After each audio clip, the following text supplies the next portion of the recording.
The morning of February the 14th arrived not with a flutter of wings, but with the heavy silence of falling snow. Valen stood by his bedroom window, watching the frost creep across the glass like tiny frozen vines. On his desk lay a calendar where the date was circled in a faded red ink, a reminder of a promise made when the world felt much warmer. He pressed his forehead against the pane, the cold seeping into his skin, matching the chill that had settled in his chest months ago.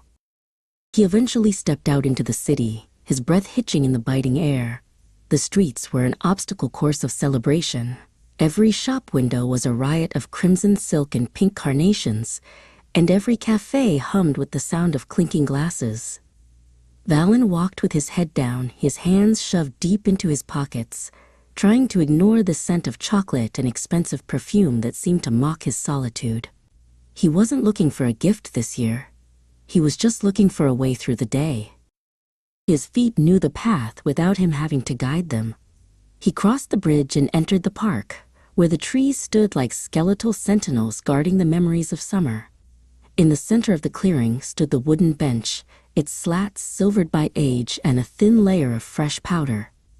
This was the place where they had spent 100 afternoons talking about the future, as if it were a map they were drawing together. Now the bench looked smaller, a solitary island in a sea of white. Closing his eyes, Valen could almost hear the ghost of a laugh. He remembered a time when the bench was a sanctuary. Alara had been sitting right there, her hair windswept and her eyes bright with some secret joy. They had shared a single oversized wool scarf, their shoulders pressed together to ward off the wind. That day, the air hadn't felt cold at all. It had felt like a beginning. They were 18, and they believed that time was something they owned in abundance. Alara had reached into her bag that day and pulled out a small, poorly wrapped box. "It's not much," she had whispered, her cheeks flushing a deeper red than the winter berries. Inside was a simple blue ribbon, the color of the sky, just before the stars come out. She had tied it around his wrist, a soft anchor in a world that always felt like it was moving too fast. "So you don't lose your way back to me," she had said, her voice a promise that neither of them knew would be broken. A sudden gust of wind snapped Valen back to the present. He sat down on the very edge of the bench, leaving the right side empty, as if expecting someone to fill it. He looked down at his wrist. The blue ribbon was still there, though the edges were frayed and the color had faded to a ghostly pale. It was a tether to a person who was now only a collection of stories and a lingering ache. He realized then that the hardest part of losing someone isn't the goodbye, but the days that follow where you have to keep saying it.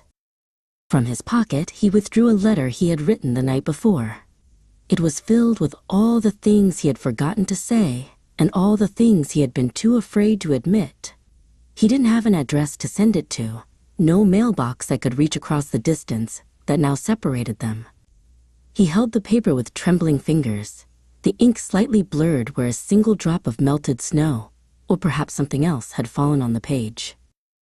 As he sat there, he spotted something caught in the frozen grass at his feet. It was a single knitted blue glove, half buried and stiff with ice. He picked it up, shaking away the snow. It wasn't hers. It was too large, too worn, but the color was a perfect match for the ribbon on his wrist. It felt like a small, cruel coincidence, a reminder that the world continues to move and lose things, regardless of who is watching. Valen stood up, his joints stiff from the cold. He took the letter and tucked it into a knot in the tree's bark, hidden away from the wind but part of the place they had loved. Then he took a single white camellia he had been carrying in his inner pocket, a flower that thrives in the cold, and laid it carefully on the empty side of the bench. It was a valentine for a ghost, a quiet acknowledgement of a love that didn't end just because the presents did. The sun began to dip below the horizon, staining the snow in shades of violet and bruised gold. Valen turned and began the long walk back toward the city lights.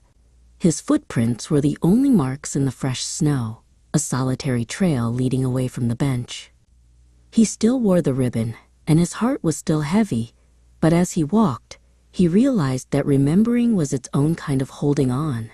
The day of hearts was ending, and though he was alone, he carried the warmth of what used to be into the winter night.